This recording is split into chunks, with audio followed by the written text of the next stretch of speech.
Alors, salam alaikum. Est-ce que l'image est claire, s'il vous plaît, avant de commencer?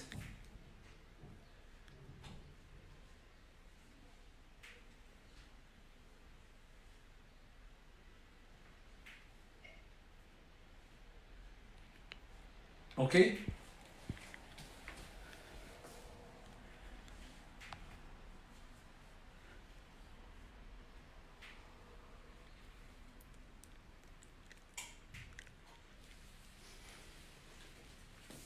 Ça y est, l'image est claire? Ok? Bon, là, je vais reprendre dès le début. Donc, nous avons transformation spontanée dans les piles. Grand 1, transformation spontanée. Donc, on va comparer la réactivité entre deux couples oxydants-réducteurs. Donc, les deux couples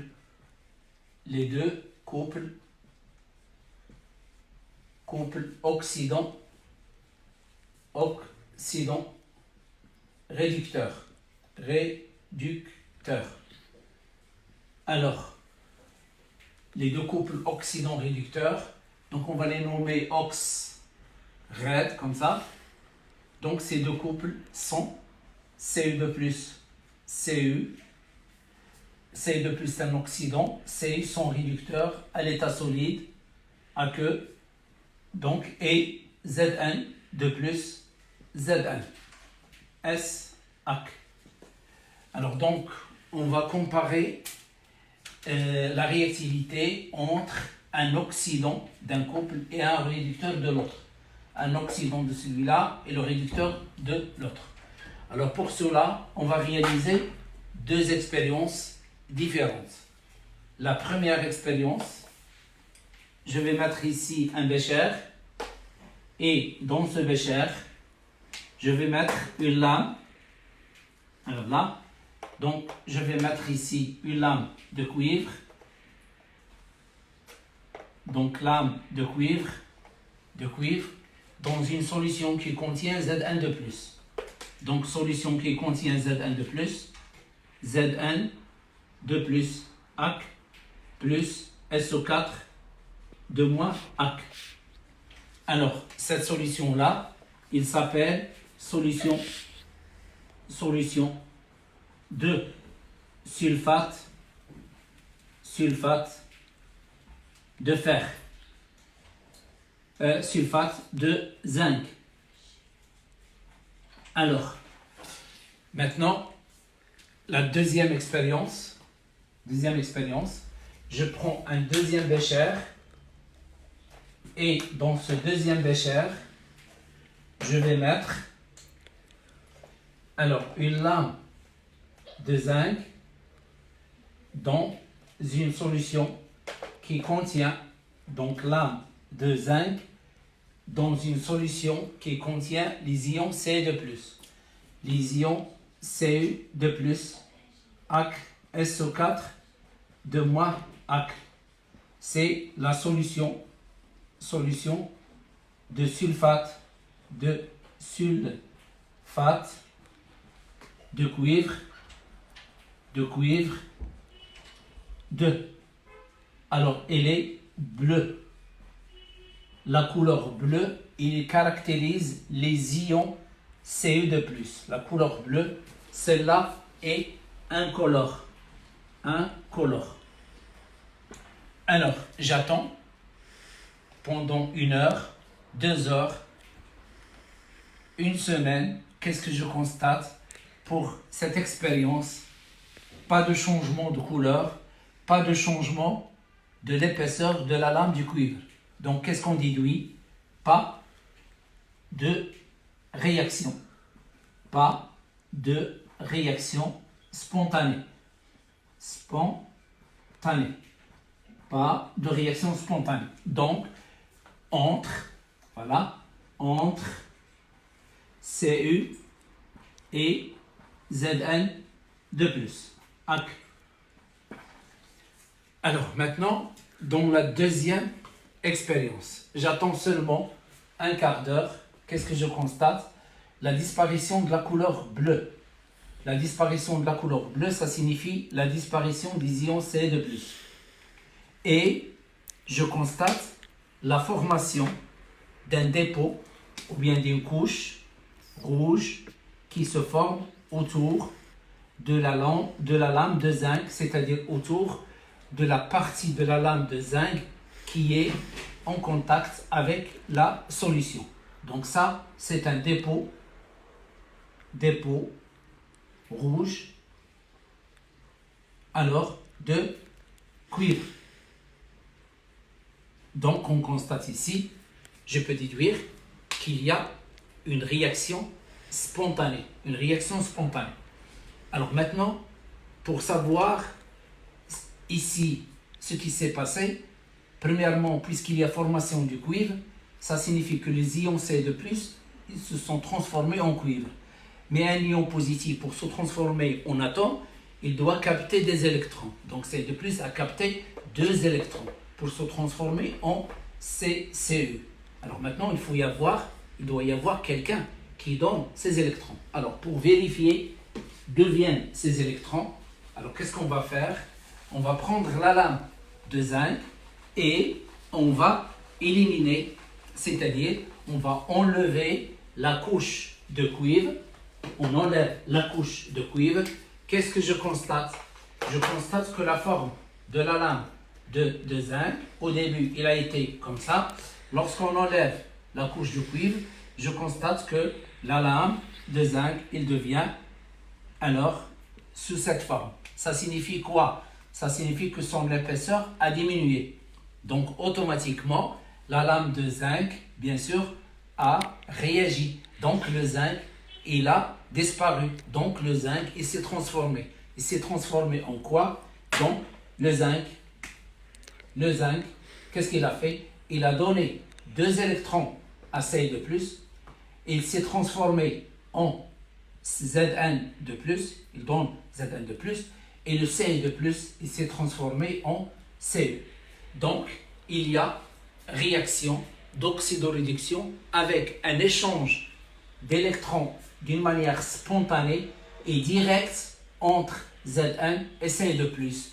Donc, le Zn donne Zn de plus 2 électrons et le Ce de plus a capté 2 électrons, il s'est transformé en Cu, S, AC, S, AQ. Donc cette réaction, ça c'est un réducteur, donc c'est une oxydation, alors ça c'est un oxydant, donc c'est une réduction. Alors l'équation bilan, puisque les électrons ils sont équilibrés, le même nombre, je fais la somme Zn plus Ci de plus, je simplifie les électrons, donc Zn plus Cu de plus donne, c'est une réaction totale, Zn de plus Cu, S, AQ, S, puisqu'une réaction totale, parce que le Zn de plus et Cu, nous avons vu qu'ils ne peuvent pas réagir entre eux. Donc, entre Ce de plus et Zn, il y a quoi? Il y a un échange d'électrons. Zn a donné à Ce de plus 2 électrons. Cette réaction est une réaction d'oxydoréduction. C'est une réaction spontanée, c'est-à-dire sans l'intervention du milieu extérieur, et c'est une réaction dans laquelle il y a un échange d'électrons d'une manière directe entre le zinc et les ions Cu de plus. Donc ça, c'est un exemple de réaction spontanée directe.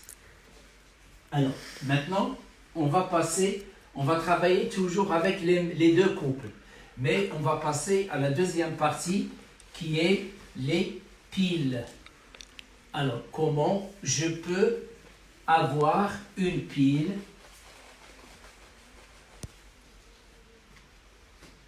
Donc, grand 2, les piles. Alors, les piles, 2 points. Je vais m'intéresser pile pile cuivre, zinc. Cuivre, zinc. Donc, cette pile cuivre, zinc, elle nécessite d'avoir deux couples. Alors, les deux couples, c'est... Donc, les deux couples sont les deux couples. Les deux couples de points. Donc, un couple qui contient le cuivre. Donc, c'est Cu de plus Cu, S, AC. Et l'autre couple qui contient le zinc, c'est Zn, S, Zn de plus AQ, S. Donc, pour construire une pile, j'ai besoin de quoi? Alors, j'ai besoin de deux béchers. Le premier bécher, un premier bécher, un deuxième bécher,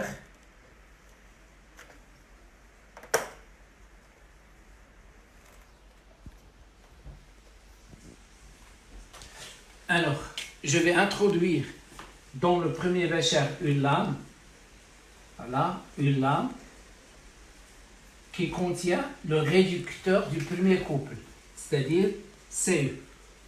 Et ici, je vais introduire une lame qui contient le réducteur du deuxième couple. Donc ici, c'est la lame de zinc, Zn. Alors maintenant, je vais ici mettre une solution et là, une autre solution. Donc la solution que je vais mettre ici, il doit contenir les ions Ce2+. Donc la lame de zinc dans une solution qui contient son oxydant conjugué. Donc la solution Ce2+, AC, SO4, 2- AC. La solution de sulfate de cuivre 2. Ici l'importance, le plus important, ce n'est pas l'ion négatif. Le plus important, c'est celui-là. C'est-à-dire qu'il doit être le conjugué de celui-là. Alors maintenant, ici, nous avons donc, c'est une solution dont la concentration est C1, le volume est V1.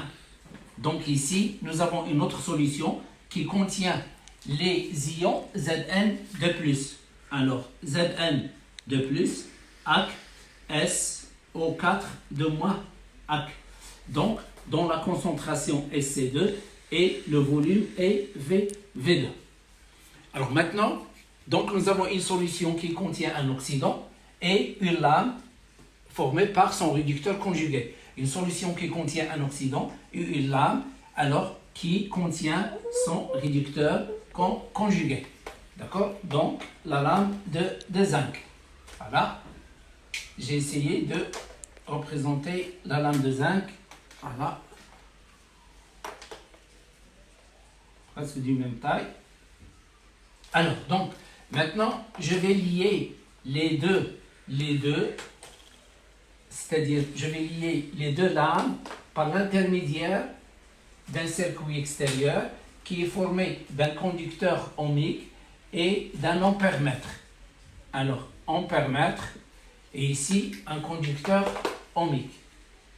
Voilà, un conducteur ohmique. Alors donc, un conducteur ohmique grand R.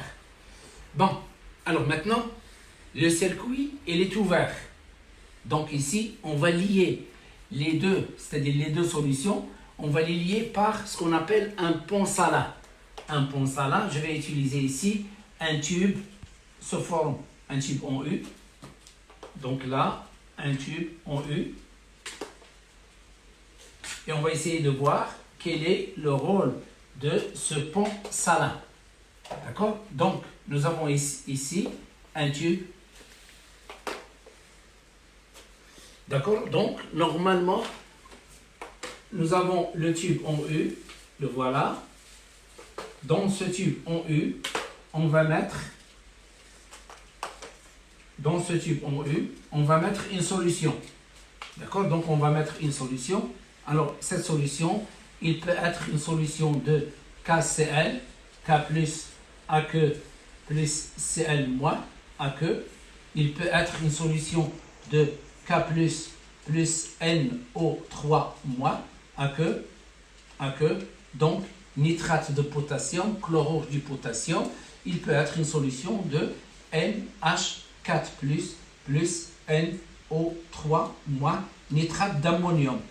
Alors, ici, c'est une solution. Deuxième solution, troisième. J'utilise une seule solution. C'est-à-dire, j'utilise celle-là. Je vais la mettre ici. Donc, en fonction de la pile, je peux utiliser soit celle-là, soit celle-là, soit celle-là. Alors, on va choisir une. Donc, on a choisi ici K+, Cl, Cl-. Alors, qu'est-ce qu'on va constater? Donc, on va mettre la solution ici. Donc, celle-là sera remplie de la solution. Mais, une fois je change l'orientation du tube en U, alors la solution va quitter le tube. Donc, de préférence, on va utiliser une matière à l'intérieur qui va absorber la solution, de telle sorte que lorsque je renverse le tube, la solution, une grande partie de la solution reste à l'intérieur, absorbée par cette matière. D'accord? Alors, parfois, on utilise, si nous n'avons pas cette matière, donc on utilise ce qu'on appelle le papier absorbant. Je remplis le tube avec le papier absorbant et je verse la solution. Donc ici, j'ai une solution K plus aqueux plus Cl moins aqueux. Cette solution, elle est prisonnière dans le tube. Il ne peut pas quitter directement le tube. Il ne peut pas sortir seul. Alors maintenant, donc ici, ce tube en U, le tube en U s'appelle le pan salin. Le pan salin, ou bien il s'appelle aussi le pan ionique. Il s'appelle aussi pan ionique. Le pan salin ou bien pan ionique. Alors maintenant, une fois je ferme avec le pont ionique, je lie les deux béchers avec le pont ionique, qu'est-ce que je constate? Je constate que l'aiguille de l'ampèremètre, nous avons l'ampèremètre, le voilà. Donc l'ampèremètre, il y a l'aiguille 0, voilà, le 0, d'accord? Alors il y a deux bornes. Il y a une borne qui s'appelle le COM. L'autre, c'est-à-dire celle-là, elle est en noir, celle-là, elle est en rouge. Donc, lorsque le courant électrique entre par la borne rouge, il sort par le COM, l'aiguille, elle dévie normalement. Si par erreur, on introduit le courant électrique, voilà l'aiguille, on introduit le courant électrique par le COM, il va sortir ici par l'autre bout, mais qu'est-ce que je constate? Ici, il y a un blocage, c'est-à-dire il y a un blocage. Qu'est-ce que je constate? Je constate que l'aiguille, elle commence à bouger dans ce sens et il va toucher ce blocage et parfois, il sera détérioré. Donc, pour nous, ce qui compte pour nous, c'est que lorsque l'aiguille dévie correctement, voilà, lorsque l'aiguille elle dévie, ça c'est automatiquement le courant électrique, il entre par la borne rouge, c'est-à-dire il sort par le COM. Alors maintenant, pour nous, qu'est-ce qu'on va constater? On va constater que cette aiguille, elle dévie correctement lorsque le COM il est lié à Zn. Lorsque le COM est lié à Zn, l'aiguille, elle dévie correctement, ce qui implique que le courant électrique, il sort du COM. Donc, le courant électrique, il provient de la lame de cuivre. Donc, la lame de cuivre, le courant électrique, il provient de la lame de cuivre. Alors, la lame de cuivre, il va jouer le rôle du pôle positif. Voilà. Et la lame de zinc va jouer le rôle du pôle négatif. Donc, la lame de cuivre joue le rôle du pôle positif. La lame de zinc joue le rôle du pôle négatif. Donc, l'ensemble, il va constituer quoi? Un générateur, c'est-à-dire un dipôle qui fournit de l'énergie électrique. Alors maintenant, on sait que le sens de déplacement, c'est-à-dire le courant électrique dans les fils de connexion, il est dû au mouvement des électrons. Les électrons, ils se déplacent dans le sens opposé du courant. Les électrons, ils se déplacent dans le sens opposé du courant. Alors maintenant, devient ces électrons. Donc on va essayer les électrons, ils viennent du zinc. D'accord? Alors maintenant, en regardant expérimentalement. Expérimentalement, qu'est-ce que je constate? Je constate que cette solution-là, dont la couleur il est bleue, je constate la disparition de la couleur bleue. C'est-à-dire, au fur et à mesure, il y a disparition de la couleur bleue.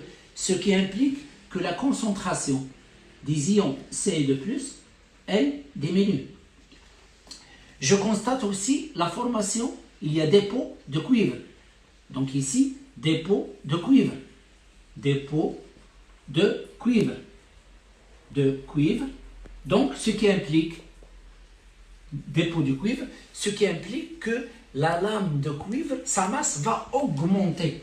La masse du cuivre, sa masse va augmenter. Donc, la masse du cuivre va augmenter et sa variation de masse, elle est positive. La variation de masse, c'est la masse finale, moins la masse initiale. Donc, si la masse d'une lame augmente, automatiquement, il occupe le pôle positif. Si la masse d'une lame augmente, ça signifie c'est elle qui va représenter le pôle positif. Alors maintenant, concernant, donc ici, comment c'est arrivé? C'est que je regarde ici, pour l'autre compartiment, je constate que l'épaisseur de la lame de zinc diminue. L'épaisseur de la lame de zinc diminue. Donc, la masse de la lame de zinc va diminuer. Donc, la variation de masse delta M de zinc, qui est la masse finale moins la masse initiale, elle est négative. Donc, la lame dont la masse diminue, il représente le pôle négatif. Sa variation de masse, elle est négative. Donc, ici, il y a quoi? Il y a la réaction suivante. Cette réaction, c'est que le Zn, puisque le Zn a réagi, alors le Zn a donné deux électrons, deux électrons, voilà, ils vont se déplacer avec les deux électrons, il s'est transformé en Zn de plus. Donc la concentration des ions Zn de plus, qu'est-ce qu'il va faire? La concentration des ions Zn de plus va augmenter. Alors maintenant, ces électrons-là, ils vont se déplacer. Il arrive ici deux électrons. Ils sont captés par Ce2+, qui s'est transformé en Ce, ce qui implique que la concentration des ions Ce2+, va diminuer.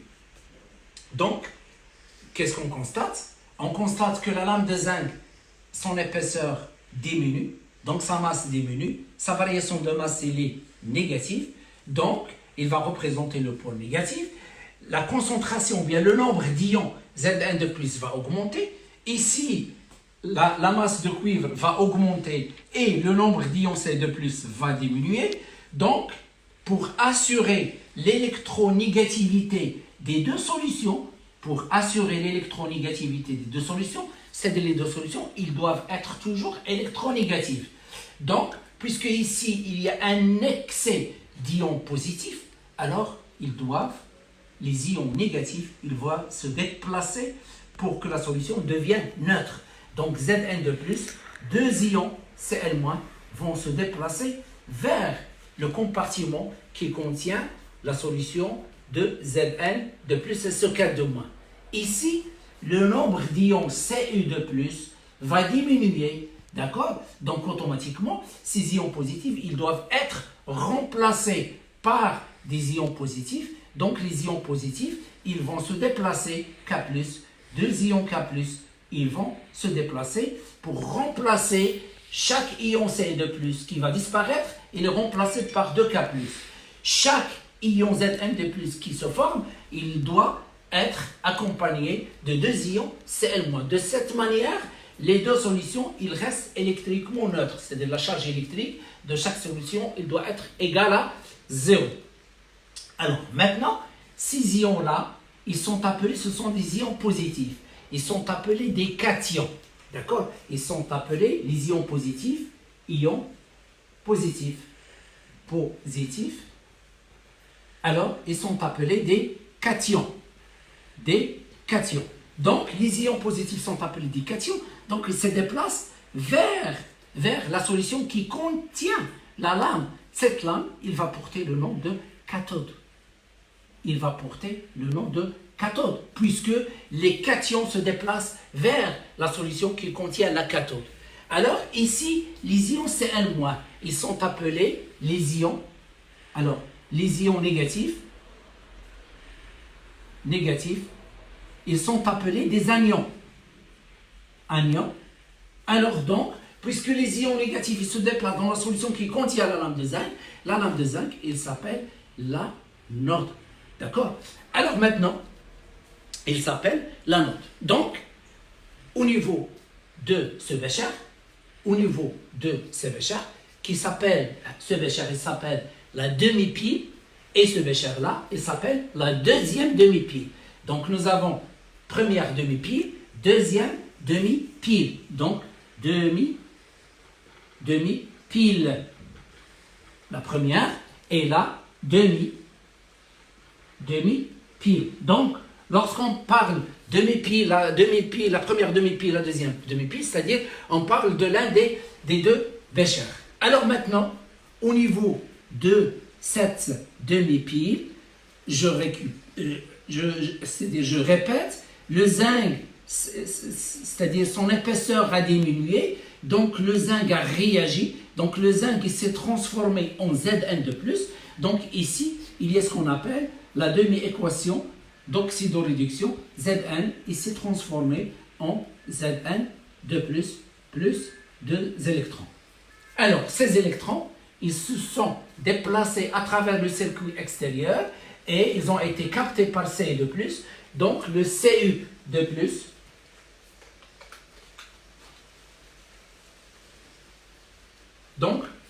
plus a capté a capté 2 électrons qui s'est transformé en CuS. Alors maintenant, ici, c'est un réducteur, donc c'est une oxydation.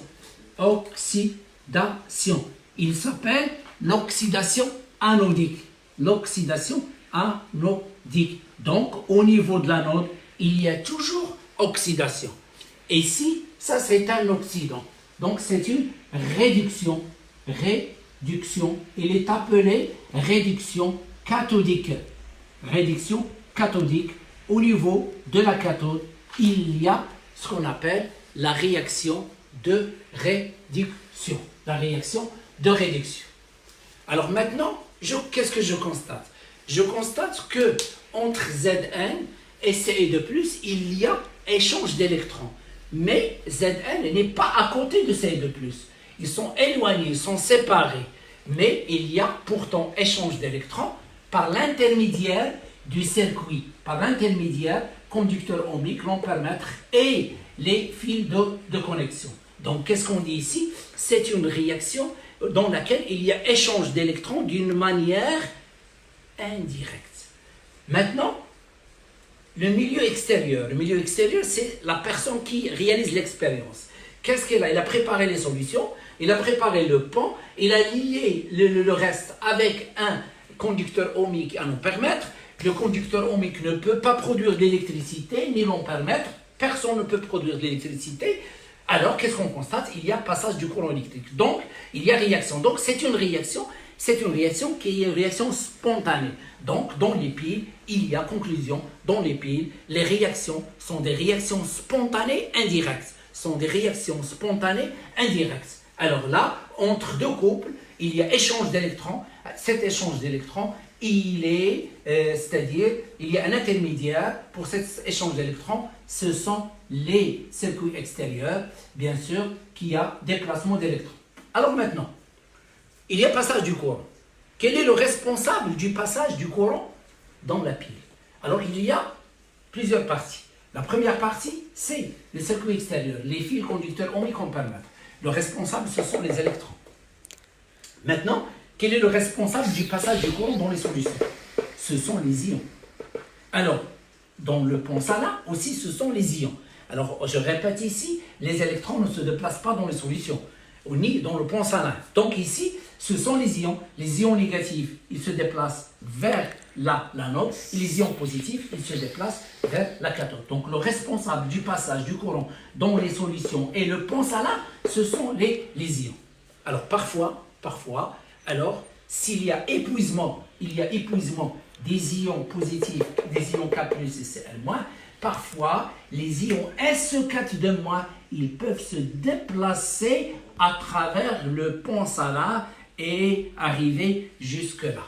Ils peuvent se déplacer, les ions SO4 à travers, c'est-à-dire à travers la matière qui a absorbé les autres solutions, alors, et se déplacer vers l'autre côté.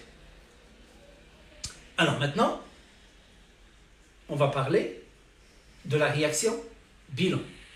La réaction bilan. Alors donc, je vais effacer ici.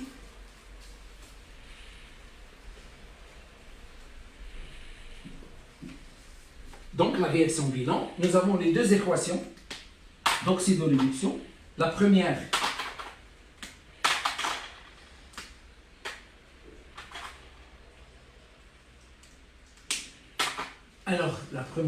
c'est Zn dans Zn2+, plus 2 électrons. Et la deuxième, c'est Cu2+, plus Cu dans Cu. Cu2+, plus 2 électrons dans Cu. S, AC, S, AC. Donc, ça c'est une oxydation et ça c'est une réduction.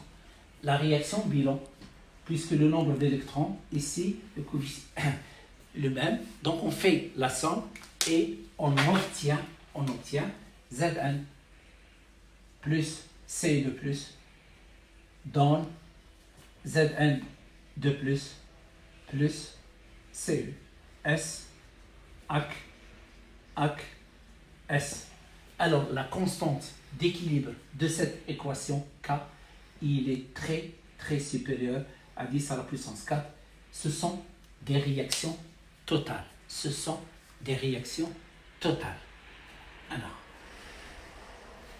Alors, cette pile qui est formée par les deux couples Cu2+, Cu et Zn2+, Zn, il porte un nom, il s'appelle la pile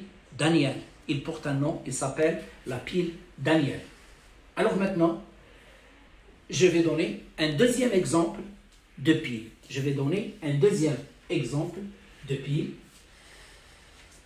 Donc j'efface.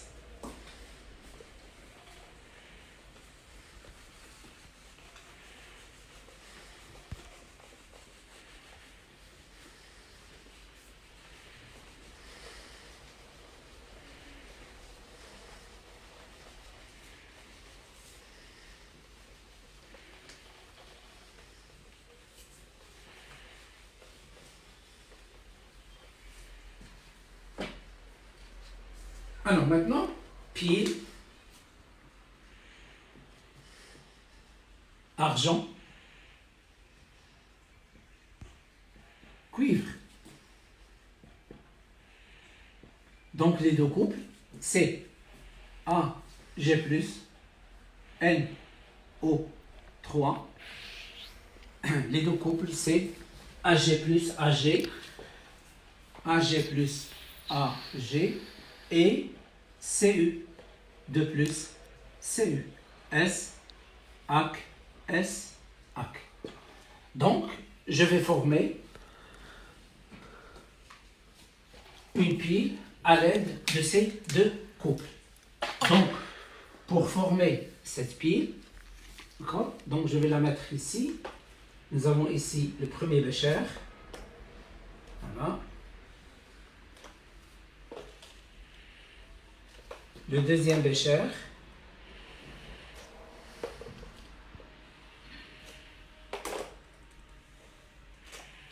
Alors, le pont salin.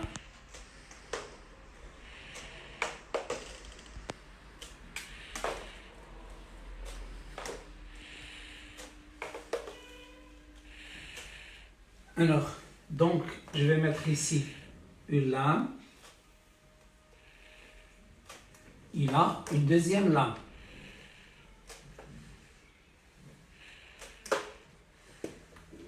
et les deux solutions. Voilà la pile. Alors maintenant, ça c'est la lame d'argent. Donc lame d'argent, une solution qui contient Ag+. Donc Ag+, AC, avec NO3- AC. Il s'appelle nitrate d'argent. Solution de nitrate d'argent. Donc ici, je vais prendre une solution Cu, c'est-à-dire la lame Cu, une solution qui contient les ions Cu de plus. SO4 de moins, AQ, AQ. Ça, c'est une solution bleue. Donc celle-là, bleue, solution bleue. Celle-là est incolore. Alors maintenant, le pont salin, on va choisir une solution qui se trouve dans le pont salin. D'accord? Alors je peux choisir ici NH4+, plus NO3-. C'est l'exercice qui vous donne les ions qui se trouvent dans le pont salin. Il s'appelle solution du nitrate d'ammonium. Nitrate d'ammonium.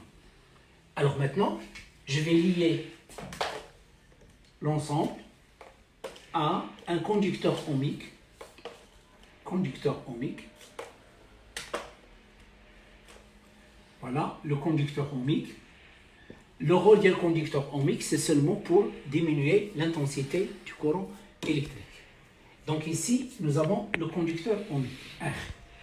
Donc, je n'ai pas mis l'ampèremètre, c'est-à-dire pour déterminer le sens du courant, la cathode, l'anode, grâce à d'autres méthodes. Alors maintenant, ça s'appelle la demi-pile. Demi-pile 1. Et celle-là, demi-pile 2. Voilà. Alors maintenant, on va essayer de voir expérimentalement. Grâce à l'expérience, on va déterminer quel est le sens courant, quel est le sens des électrons et quel est le pôle positif, le pôle négatif, c'est-à-dire quelle est la cathode et quelle est l'anode. Alors, expérimentalement, qu'est-ce qu'on va constater? On va constater que la lame de cuivre, son épaisseur diminue. C'est-à-dire la masse de la lame de cuivre, elle diminue. Et je constate aussi qu'il y a formation d'un dépôt, il y a ici formation d'un dépôt d'argent. Dépôt d'argent. Formation d'un dépôt d'argent. Alors, donc, la masse de Ag va augmenter. Donc, automatiquement, puisque la masse de Cu a diminué, donc, la lame de cuivre va jouer le rôle du pôle négatif. Et celle-là va jouer le rôle du pôle positif. En faisant la comparaison avec la pile que nous avons déjà étudiée, c'est-à-dire pile cuivre-zinc, dans la première pile, le cuivre, il joue le rôle du pôle positif. Ici, le cuivre, il joue le rôle du pôle négatif. Donc ici, j'ai donné cet exemple pour vous montrer que, un métal, c'est-à-dire par exemple le cuivre, il n'est pas toujours le pôle positif. Il peut jouer le rôle du pôle positif, il peut jouer le rôle du pôle négatif, c'est en fonction du couple avec lequel on a associé. Donc, puisque celle-là c'est le pôle négatif, donc les électrons se déplacent dans ce sens. Les électrons, voilà. Et le courant, il part du pôle positif vers le pôle négatif. Alors maintenant, celle-là, il va jouer le rôle, pôle positif, c'est la cathode. La cathode. Donc l'autre, c'est l'anode. Là, l'anode. Alors maintenant, qu'est-ce qu'il arrive? Ici, le cuivre. Voilà, le cuivre. Il donne 2 électrons. Voilà, il se transforme en Cu2+. Les 2 électrons, ils vont se déplacer. Voilà. Ils arrivent ici. Ils sont captés par 2 Ag+, ils se transforment en Ag. Donc, ici, la concentration des ions Ce2+, qu'est-ce qu'il arrive à la concentration des ions Ce2+? Donc, le nombre d'ions Ce2+, va augmenter. Donc, Ce2+, le nombre va augmenter, la concentration va augmenter. Les ions Ag+, ils se transforment en argent, donc la concentration de Ag+, va diminuer. Alors, donc, ici, et puisque il y a augmentation des ions positifs, donc ils doivent être accompagnés par des ions négatifs. Donc, les ions NO3-, NO3- vont descendre. Voilà, dans ce sens. Deux ions, puisque c'est de plus, deux ions NO3-. Là, il y a, bien sûr, réaction entre deux ions Ag+, donc en même temps, deux ions NH4+, ils vont descendre dans cette solution. Alors maintenant, les ions NH4+ positifs, ce sont des cations, donc celle-là c'est des cathodes, ce sont des anions, c'est la note. Alors maintenant, les réactions. Au niveau du compartiment 2, la réaction est la suivante, c'est-à-dire Cu, il a donné naissance à Ce2+, plus 2 électrons. Donc c'est une oxydation anodique. Donc nous avons la propriété suivante. Là où il y a oxydation, c'est l'anode. Là où il y a réduction, c'est la cathode. Donc ici, la réaction c'est 2Ag+, plus 2 électrons. Ils vont donner Ag, 2Ag, voilà. Donc 2AgS. Donc c'est une réduction cathodique. Donc là où il y a réduction, c'est la cathode. Là où il y a réduction, c'est la cathode.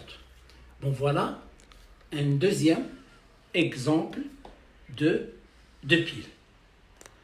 Alors,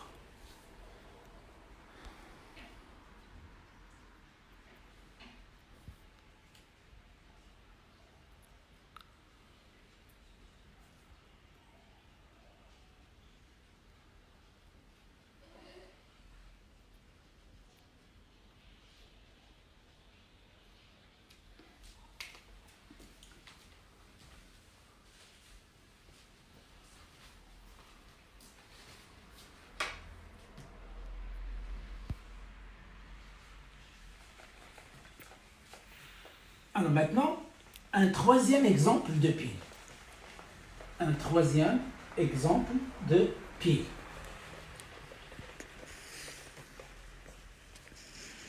Alors, troisième exemple de pile. Donc, pile,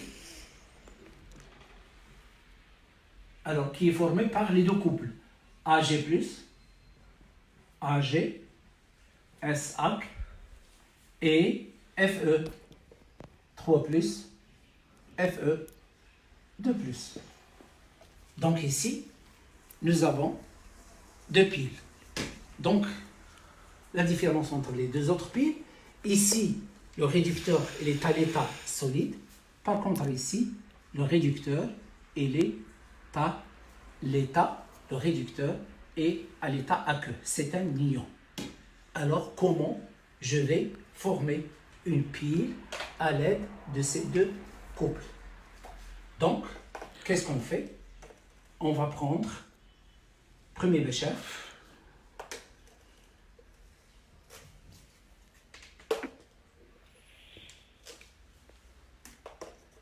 deuxième bécher,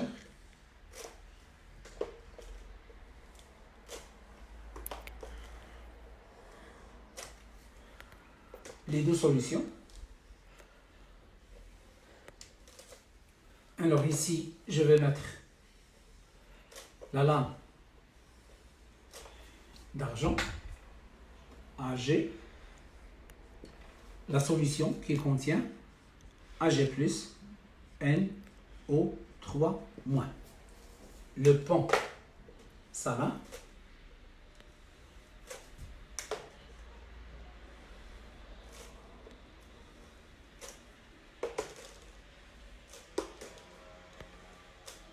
Donc le pont salin, je vais choisir K plus NO3 moins AQ.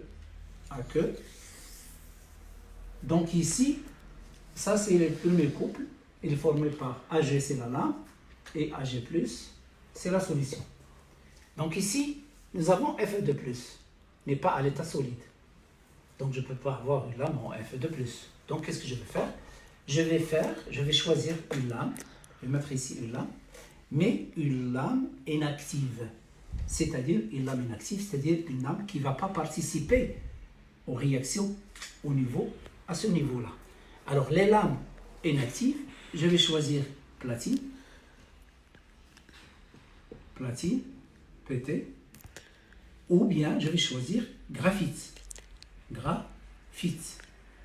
Les deux lames qui sont inertes, c'est-à-dire ne participent pas aux réactions inactives. Et je vais mettre ici une solution qui contient le Fe3+, d'accord, et contient plus SO4 de moins, voilà, SO4 de moins, ou bien Cl moins, voilà, 3 Cl moins, et Fe de plus de Cl moins. Donc ce qui compte pour moi, c'est à l'intérieur ici, il y a l'oxydant et il y a son réducteur conjugué. Alors je vais lier par l'intermédiaire d'un ampèremètre un conducteur ohmique, voilà, et voilà, ici, grand R. Alors, expérimentalement, qu'est-ce que je vais constater? Je vais constater que la lame, celle-là, sa masse va augmenter. Voilà. Cette masse va augmenter. Donc, il y a dépôt de. Donc ici, dépôt d'argent, de Ag. Donc automatiquement, puisqu'il y a dépôt, la masse de Ag va augmenter. Donc automatiquement, Ag c'est le pôle positif et ça c'est le pôle négatif. Alors donc le courant électrique, il circule du pôle positif vers le pôle négatif. I, voilà, le courant électrique. I. Donc automatiquement, ça c'est le courant. Voilà, le courant. Alors maintenant, les électrons, ils circulent dans le sens opposé. Les électrons circulent dans le sens, se déplacent dans le sens opposé. Alors maintenant, cette lame, il est inerte, il n'arrive rien à cette lame. Mais qu'est-ce qu'on va constater? Donc on va constater que ce sont les ions Fe de plus, les ions Fe de plus, leur concentration va, les ions Fe de plus, leur concentration va diminuer. Donc, automatiquement, ici, la réaction qui a lieu ici, c'est une réaction, le Ag+, il a capté des électrons et s'est transformé en Ag. Donc, Ag+, plus un électron donne Ag. Donne Ag. Alors ici, qu'est-ce qu'il arrive? Le Fe, il donne des électrons qui vont se déplacer, le Fe, il se transforme en Fe de plus, il se transforme en Fe3+. Donc, qu'est-ce qu'on a? On a Fe de plus qui donne Fe3+, plus un électron, AQ. Donc, la concentration des ions Fe de plus va diminuer et la concentration des ions Fe3+, va augmenter. Donc, la concentration des ions Fe de plus va diminuer, la concentration des ions Fe3+ va augmenter. Donc, maintenant, puisque ici, il y a manque d'ions A+, ils doivent être, c'est-à-dire les ions K+, ils vont se déplacer ici pour remplacer les ions Ag+, qui ont disparu. Maintenant, les ions NO4-, ils vont se déplacer dans ce sens, NO3-, alors puisque il y a augmentation du nombre d'ions Fe3+. Donc, maintenant, le pont salin, il a un rôle. Quel est le rôle du pont salin? C'est d'assurer l'électronégativité de deux solutions. C'est-à-dire, c'est de fermer le circuit et en même temps assurer l'électronégativité des deux solutions par déplacement des ions qui se trouvent dans le pont salin vers le premier compartiment ou vers le deuxième compartiment. Donc ici, j'ai donné un exemple d'une pile dont le réducteur n'est pas à l'état solide.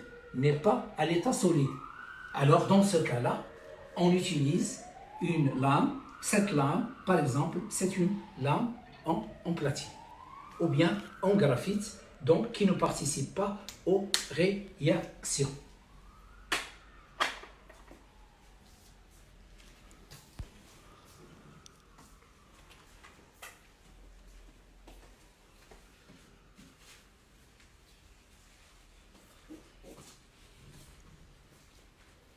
Alors donc, l'équation bilan de cette pile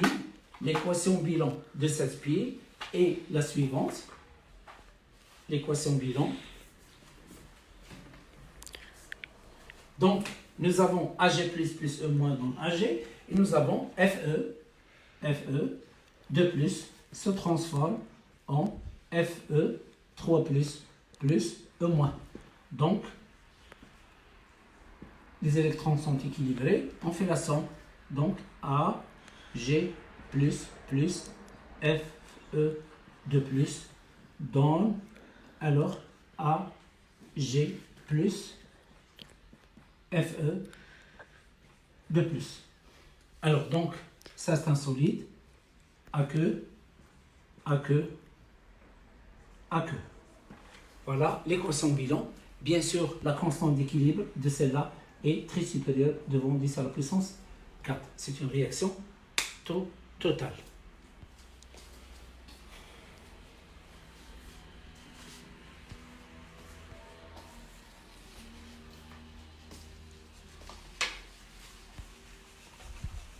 Alors maintenant, on va parler de ce qu'on appelle le schéma conventionnel d'une pile. Le schéma conventionnel d'une pile.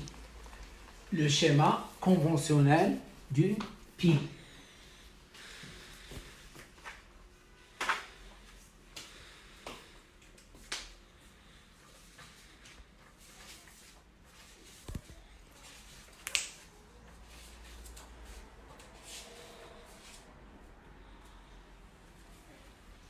Alors, donc, le schéma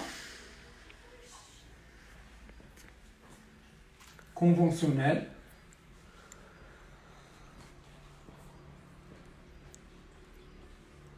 d'une pile.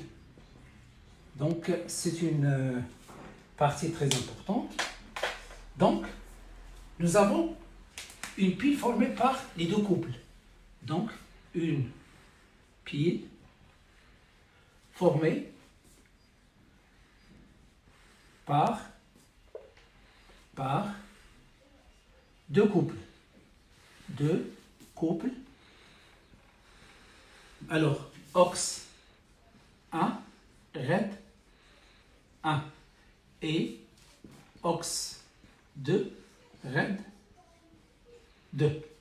Bien sûr, dans le cas où les réducteurs sont à l'état solide. Donc ici, je vais donner dans le cas où les réducteurs sont à l'état solide. Donc, pour donner, je dois tracer en pointillé, droite parallèle. Voilà. Notre droite ici. Voilà. Alors maintenant, je vais mettre à droite un couple, soit celui-là, soit celui-là. On le garde comme il est, c'est-à-dire OX 1, RED 1. Et dans l'autre, je vais mettre le deuxième couple, mais je dois permuter. C'est-à-dire, au lieu d'écrire OX 2, RED 2, je vais écrire RED 2, OX 2.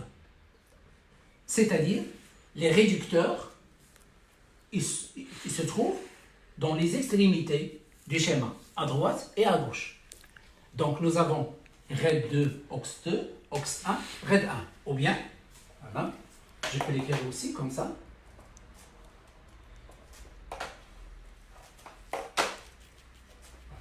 Donc ici, ox 2, RAID 1, RAID 2, RAID 2. Ici, je vais mettre RAID 1, ox 1. Voilà. La deuxième écriture, c'est la même chose. Maintenant, j'essaie de savoir quel est le pôle positif, quel est le pôle négatif. Si celui-là est le pôle positif, je vais mettre plus et là moins. Voilà. Si l'inverse, d'accord, je vais mettre ici moins et là plus. Donc RAID 1, Aya, plus, moins. Donc je peux mettre le plus à droite ou à gauche, ça revient au même. Mais attention, il faut mettre le plus devant le réducteur qui joue le rôle du pôle positif.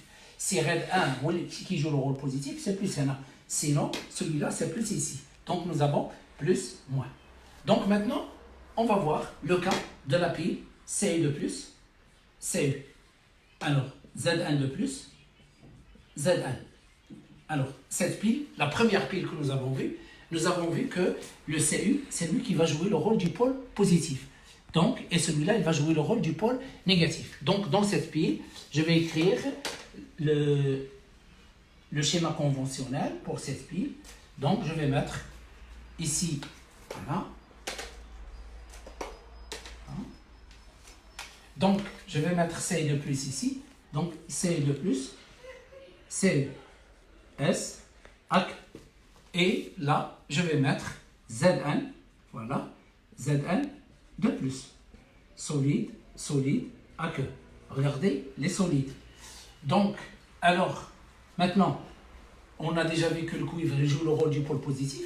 Voilà, pôle positif. Et ça, c'est le pôle négatif.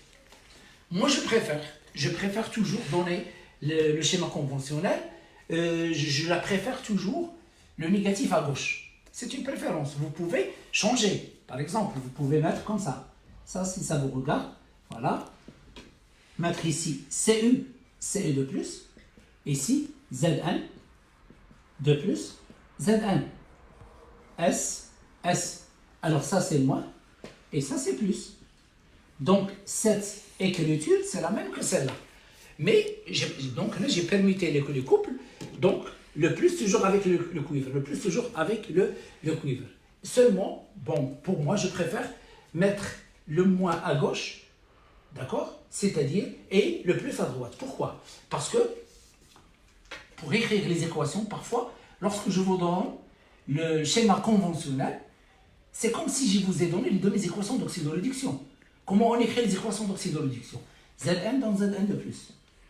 Zn dans Zn de plus. Plus 2 électrons. Zn dans Zn de plus. Plus 2 électrons. Ce de plus dans Ce de plus. Plus 2 électrons dans Ce.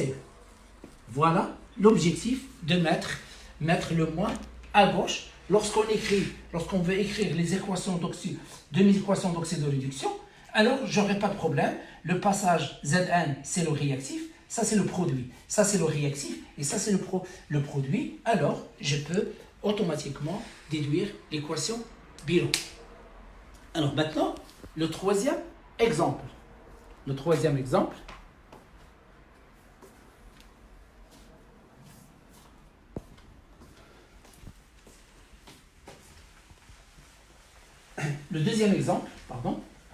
Le deuxième exemple, c'est la pile argent-cuivre. La pile Ag+, Ag, S, AC et Cu de plus, Cu. Donc, je vais mettre, voilà. Donc, je vais mettre ici Ag+, Ag, S, ça c'est le pôle positif, puisque je savais très bien que celui-là représente le pôle positif. Et ici, je vais mettre Cu, S, Cu de plus, AC, ça c'est le pôle négatif. Voilà le schéma conventionnel, schéma conventionnel.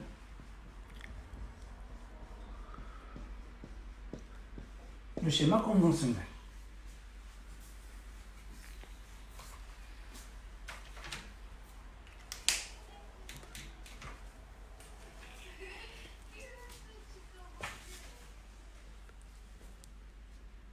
Alors maintenant, le troisième exemple. C'est-à-dire la pile qui contient un couple dont le réducteur n'est pas à l'état solide.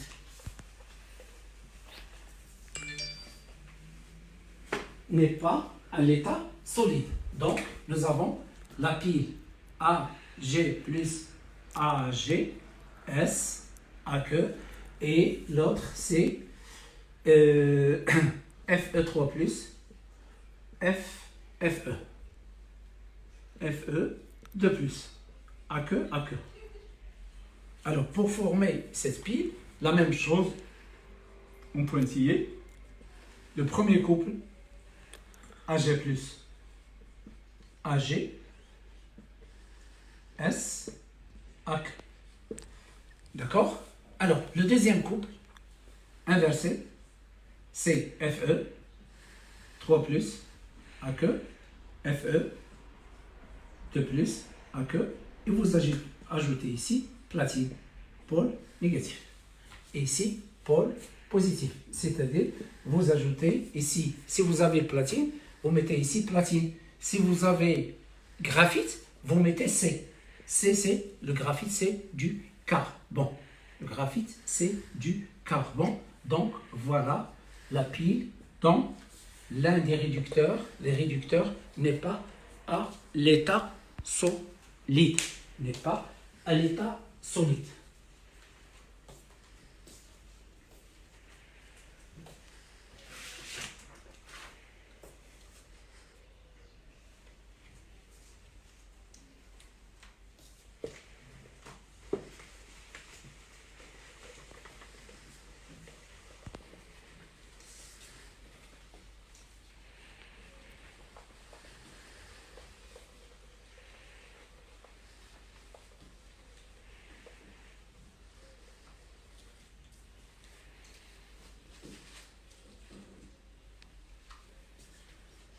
Alors maintenant,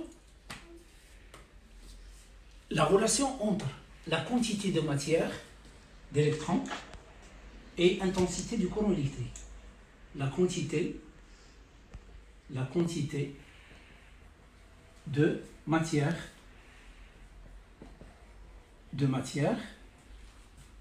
des électrons,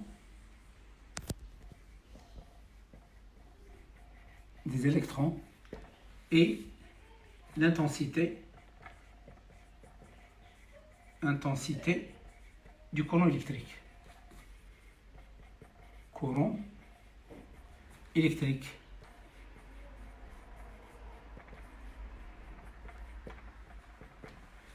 Grandit. La quantité de matière des électrons, N, E-. Alors maintenant, nous avons la quantité de matière des électrons est égale le nombre d'électrons qui traversent le circuit divisé par la constante d'Avogadro. Alors, et nous avons la quantité ou bien la charge d'un électron. Charge d'un électron.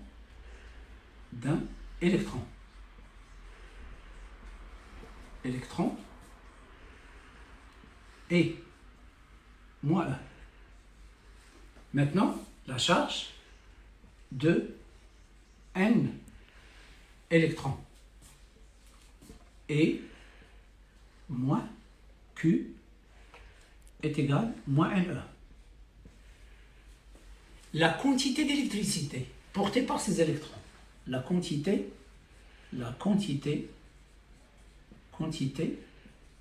d'électricité,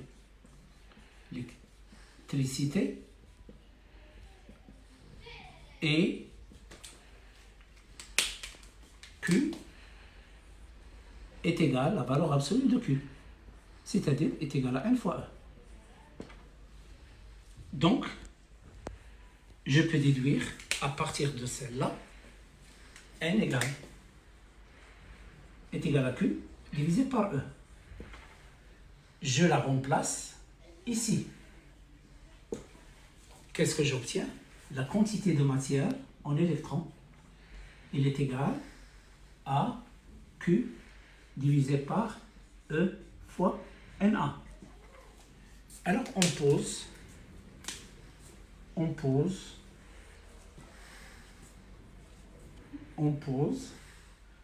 deux points, grand F est égal à E fois Na. Il s'appelle la constante de Faraday. Constante de Faraday. Alors, qu'est-ce que j'obtiens? Je remplace celle-là par grand F. Donc, j'obtiens cette relation N des électrons est égal à Q divisé par F. Voilà la constante de Faraday. Alors, maintenant, nous avons l'intensité du courant. L'intensité du courant électrique.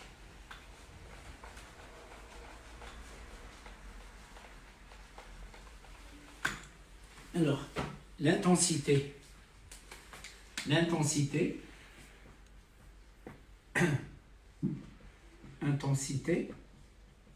du courant électrique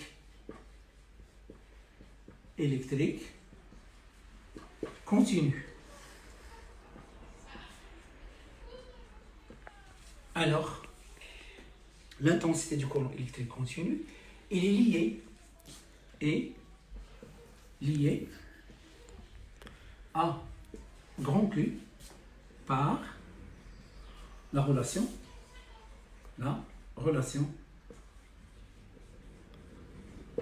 grand I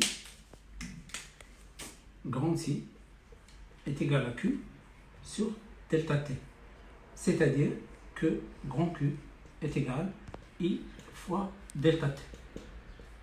Avec delta T, c'est la durée du passage du courant. Donc, conclusion.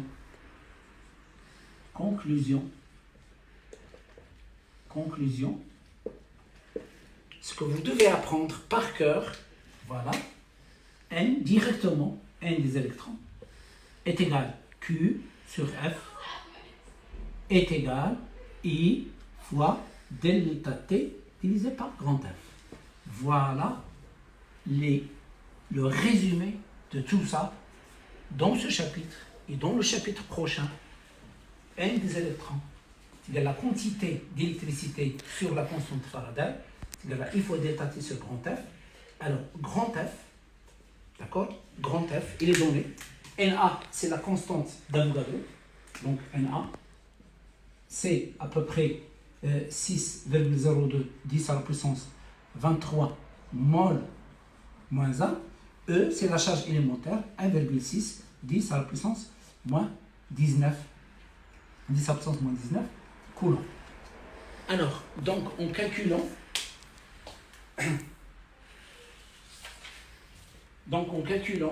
la valeur de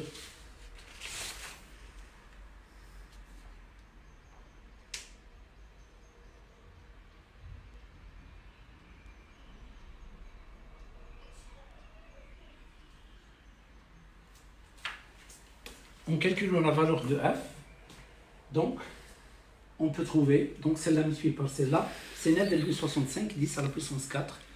9,65 10 à la puissance 4, donc il sera parmi les données de l'exercice. Donc soit on va vous donner le Na et le E, soit on va vous donner directement la valeur de grand F.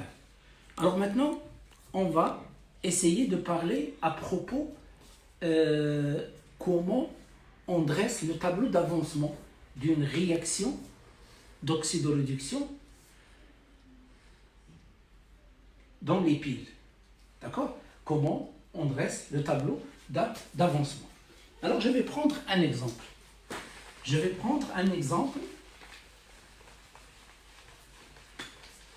D'une pile.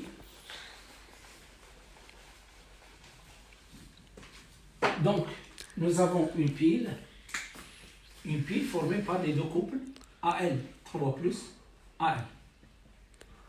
Alors, et CE2 plus CE. S, AC, S, AC. Donc, nous avons cette pile. Je vous donne ici, par exemple, je vous donne le schéma conventionnel. Voilà, le schéma conventionnel. Voilà. CE2+, CU, S. Je vais mettre ici plus. Et là, AL, AL3+. AL3+. AQ, S. Et ça, c'est moins. Donc, voilà les données. Alors, donc, cette pile, il est formée par, nous avons une solution,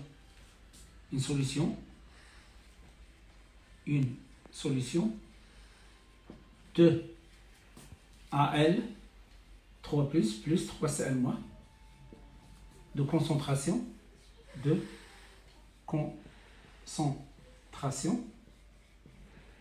C1 et une solution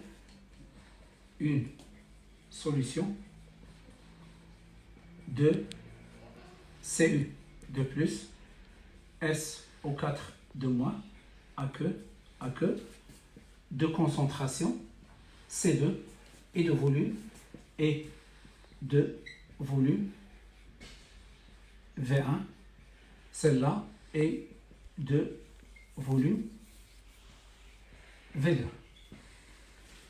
Bon, donc, d'après celle-là, je peux savoir la concentration de AL3+, je peux savoir la concentration de CU2+.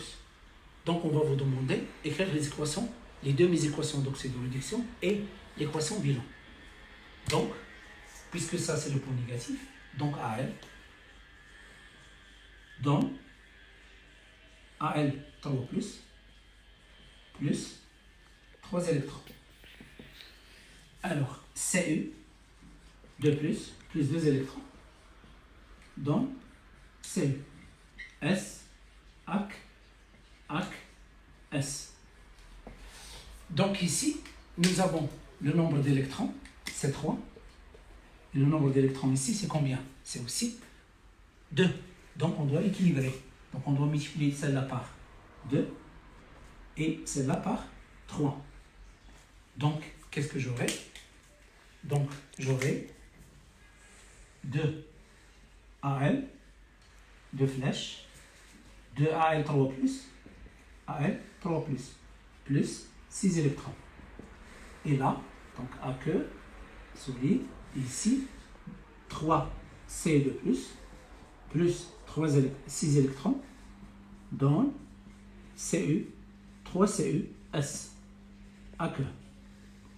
Alors, maintenant, avant de déduire l'équation bilan, fait la somme, d'après celle-là, je peux déduire la quantité de matière en électrons, c'est 6x. Voilà. La quantité de matière des électrons, c'est 6x. Après avoir équilibré les deux. Alors, supposons, vous avez les deux mes équations. Par exemple, vous avez Zn. Alors, dans Zn de plus 2 électrons, plus 2 électrons. Et ici, vous avez Cu de plus 2 électrons dans Cu. D'accord? Donc, nous avons ici, vous avez une pile qui est formée par le zinc et le cuivre. Donc, et nous avons ces deux équations. Donc, celle-là, c'est une oxydation. Celle-là, c'est une réduction. Donc, d'après celle-là, les électrons, ils sont équilibrés. Les électrons, ici, ils sont équilibrés. Donc, N, quantité de matière d'électrons, est égale à 2x. Alors, supposons maintenant, vous avez AL dans AL 3 plus 3 électrons, et vous avez AG plus E moins dans AG, d'accord? Donc AQ S, donc pour équilibrer celle-là, nous avons ici 3, nous avons ici 1, donc on doit multiplier ici par 3. Donc j'aurai ici 3 électrons, donc d'après celle-là, N des électrons est égal à 3x. Donc ça, comment on peut déduire. Je vous ai donné d'autres exemples en plus que ça, de ça. Donc, une fois vous avez les deux équations, une fois vous équilibrez les équations, vous déduisez la quantité de matière des électrons, 2x, la quantité de matière des électrons est égale à 3x. Alors, maintenant, je vais effacer ces exemples. Donc, la suite, je vais écrire l'équation bilan de cette réaction. L'équation bilan de cette réaction. Donc, l'équation bilan est la suivante.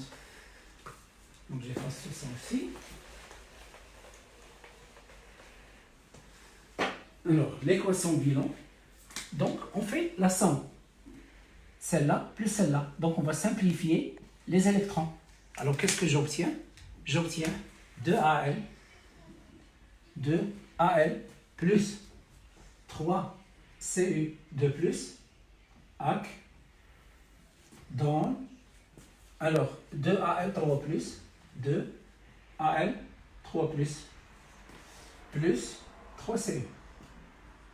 3Cu S AQ S. Alors, maintenant, parfois, dans certains exercices, on va vous proposer l'équation bilan. On va vous proposer l'équation bilan. C'est-à-dire, parfois, dans certains exercices, je vais vous donner par exemple l'équation bilan suivante. 2Al3 plus, donc plus 3Cu, comme ça. Et je vais mettre ici 1, je vais mettre ici 2, et 2Al plus 3Cu de plus AQ. Et on va vous donner le K, la constante d'équilibre, pour cette équation. K est égal à 10 à la puissance moins 30, par exemple. D'accord? Et on va vous demander quel est le sens d'évolution de la réaction. Alors, quel est le sens d'évolution de la réaction? Ou même parfois, on va vous aider. Calculer QR initial. Calculer QR initial. QR initial est égal à la concentration de Cu de plus initial à la puissance 3. D'accord? Puisque nous avons ici 3. Ça, c'est un solide. On considère que sa concentration comme s'il est égal à 1. Donc, on enlève les solides.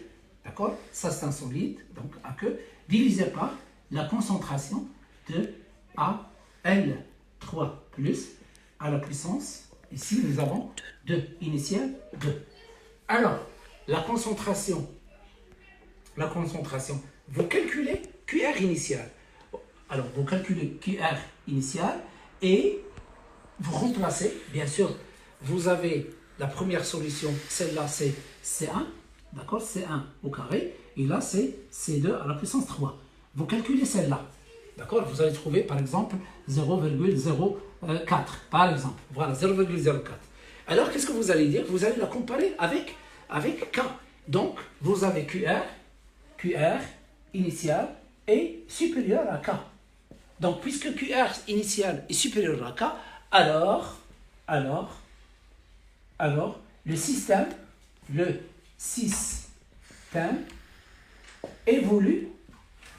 évolue dans le sens inverse, c'est-à-dire le sens 2. Si QR initial est supérieur à K, il évolue dans le sens 2. Si QR initial, vous avez trouvé QR initial, si QR initial est inférieur à K, alors le système évolue dans le sens A. Donc la réaction est dans le sens A. Dans notre cas, ici, en calculant le QR initial, d'accord, le QR initial est supérieur à 10 à la puissance moins 30, donc automatiquement le système évolue dans ce sens. Donc voilà la réponse. Alors maintenant, une fois vous avez démontré que le système évolue dans ce sens, donc vous allez renverser l'équation. Donc 2Al, voilà, et 3C2+, 2Al3+, donc ça ce sont les réactifs, et ça ce sont les produits. Maintenant, K, d'accord, sont les produits. Alors maintenant, quelle est la valeur Donc, celle-là a pour constante d'équilibre K, l'autre a pour constante d'équilibre K', qui est égal à 1 sur K, qui est égal à 1 sur 10 à la puissance moins 30. Donc, il est égal à 10 à la puissance 30. Donc, il est très supérieur devant 10 à la puissance 4. Donc, réaction totale. Réaction totale. Réaction totale.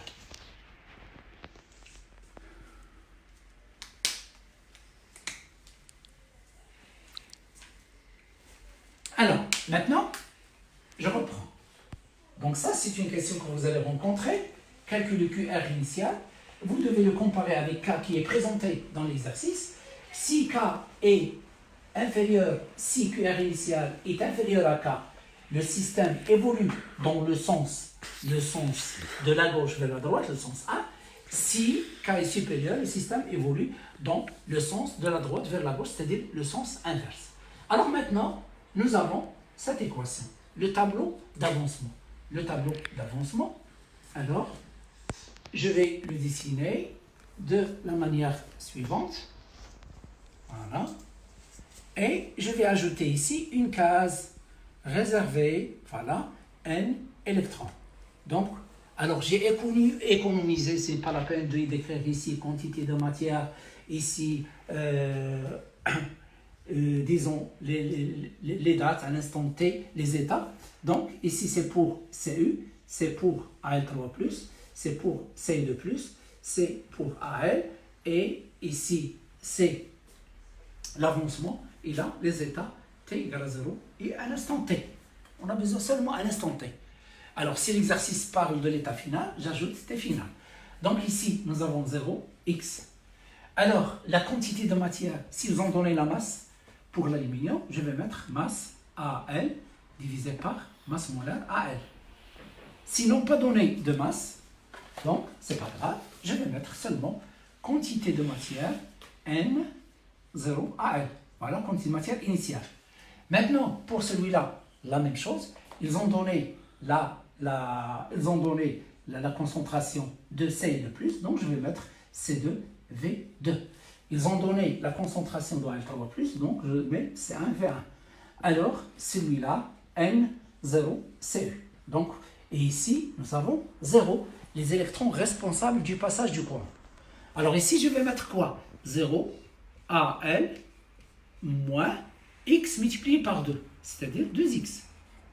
Ici, je vais écrire C2V2 moins X multiplié par 3, c'est-à-dire 3X. Ici, je vais mettre C1, puisque ce sont des produits, C1V1 plus X multiplié par 2, X fois 2, c'est 2X. Ici, je vais mettre N0CU, alors 3 multiplié par X, c'est plus 3X. Et ici, je vais mettre 6X, c'est-à-dire 2 fois 3, 6, 3 fois 2, 6, 6X. Alors, maintenant, je cherche la relation entre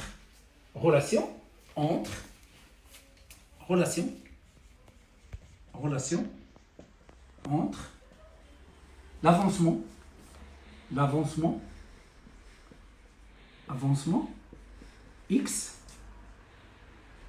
I, delta T et grand F. Alors, nous avons la quantité de matière des électrons. D'après le tableau, c'est 6X. Et la quantité de matière des électrons, elle est égale Q sur F, est égale I fois delta T sur grand F. Il faut des nanots. Vous devez les apprendre par cœur. Alors maintenant, je remplace 6X est égal I fois delta T divisé par grand F. Je cherche le X. Dans ce cas-là, X est égal I fois delta T divisé par 6F. Ben voilà. Alors, maintenant, ils vont me demander de déterminer la relation entre, c'est-à-dire l'expression pression de delta M AL et ou bien les expressions de delta M AL et delta M CU. les variations de masse. Donc, nous avons la quantité de matière de AL, un instant T. La quantité de matière de AL, un instant T, est égale à N0 AL moins 2X. 2X. Je déplace ça ici, ça N AL moins N0 AL est égal à moins 2X. N final moins N initial, ça c'est delta N delta N AL. Il est égal à moins 2X. Alors, donc, je remplace. Delta N, c'est quoi? Puisque nous avons N est égal à la masse sur la masse molaire, donc automatiquement, delta N est égal à delta M sur la masse molaire. Donc ici, j'aurai delta N AL divisé par la masse molaire, AL est égal à moins 2X, est égal à moins 2. Je remplace. I delta T divisé par 6F. 6F. Je simplifie, ça reste 3. Donc, delta M AL, delta M AL, il est égal à moins I fois delta T divisé par 3F fois la masse molaire de AL. Donc, qu'est-ce que je constate ici? Que le delta M, il est négatif, ce qui implique que AL, il représente le pôle négatif. Alors, maintenant, je cherche delta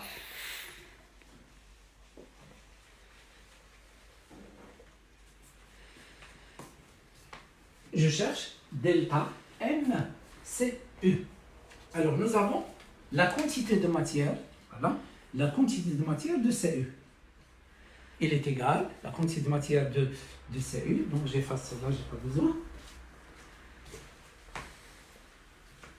Donc, la quantité de matière de CU, elle est égale, d'après le tableau d'avancement, c'est celle-là. C'est-à-dire, c'est C2, V2, moins 3X. D'accord? Pardon. C'est la quantité de matière de CE de plus. La quantité de matière de CU, c'est celle-là. Voilà. C'est N0 CU, alors plus 3X. Je déplace celle-là à gauche. Donc NCU moins N0CU, il est égal à 3X. Celle-là, c'est delta MCU est égal à 3X. Je remplace ça, c'est delta MCU sur grand MCU est égal à 3X. Je remplace le X. Donc, je remplace le X. Donc, delta MCU sur grand M CU est égal à 3 fois I fois delta T divisé par 6F. Je simplifie. Donc, delta MCU, il est égal à I fois delta T divisé par 3F fois la masse molaire de CU. Voilà. Pardon, ici c'est 2. 3, 6, c'est 2. Donc vous voyez ici, là il y a le coefficient 3, ici il y a le coefficient 2. Comment il est positif, donc il joue le rôle du pôle positif. Alors maintenant, si on vous demande de trouver la concentration des ions Cu2+, la concentration des ions Cu2+, la concentration des ions Cu2+. La concentration des ions Cu2+. Alors, la concentration des ions Cu2+, donc on cherche la concentration des ions Cu2+ en fonction du temps T. Alors, 2 points. Donc, nous avons la quantité de matière de Cu2+, il est égal à la quantité de matière de Cu2+, c'est celle-là. C'est C2, V2 moins 3x, la concentration de Ce2+, est égale à la quantité de matière de Ce2+, divisé par son volume. Le volume, c'est V2. D'accord? Puisque ici, nous n'avons pas de mélange. Nous avons deux béchers qui ont deux volumes ici, l'un V1, l'autre V2. Donc, elle est égale, voilà, je remplace C2 fois V2 moins 3x divisé par V2. Donc, la concentration de Ce2+, elle est égale à C2V2 sur V2, C2 V2 sur V2 moins 3x sur V2. Je simplifie, la concentration de Ce2+, elle est égale à C2 moins 3x divisé par V2. Alors, maintenant, je remplace x. Alors, x, c'est quoi? X, c'est I fois delta T divisé par 6F. Alors, donc, je la remplace. J'obtiens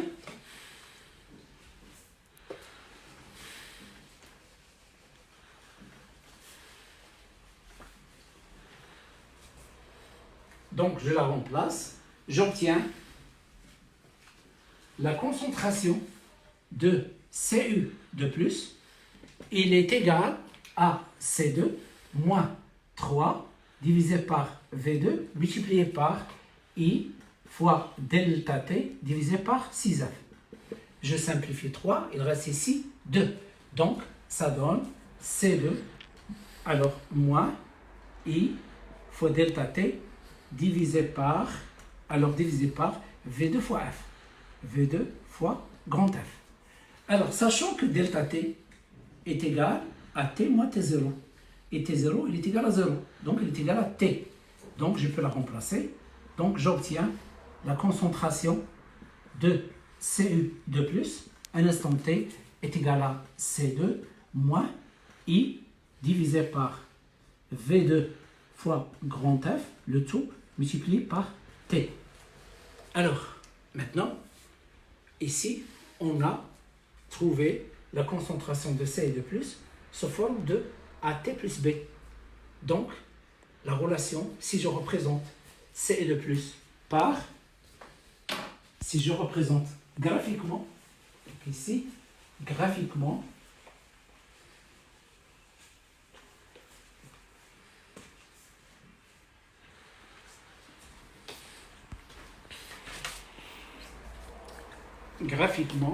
je représente, voilà, la concentration de Cu2+ en fonction du temps, 0. À l'instant t égale à 0, la concentration de Cu2+ égale à C2. Donc, alors, le coefficient directeur de celle-là, il est négatif. Donc, on peut l'écrire aussi, concentration de Cu2+, il est égal à moins I divisé par V2 fois F, alors, fois T plus C2. Donc, il va commencer par celle-là. Donc, c'est une droite décroissante. Voilà.